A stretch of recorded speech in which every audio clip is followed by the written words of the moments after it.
વડીલોપાર્જિત મિલકતનું વેચાણ અને સ્વપાર્જિત મિલકતનું વેચાણ બંને વચ્ચે શું ફરક છે? તો હું એડવોકેટ કિંજલ પટેલ આપને જણાવીશ.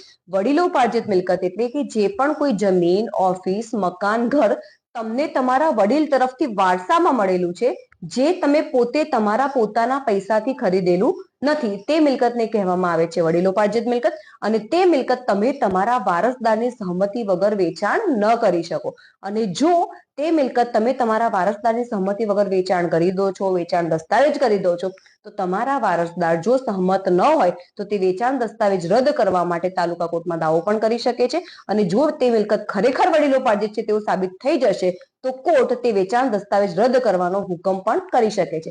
સ્વપાર્જિત મિલકતના વેચાણ અંગે હું મારા આવતા વિડીયોમાં આપને જણાવીશ. જય ભારત, જય જય ગુજરાત.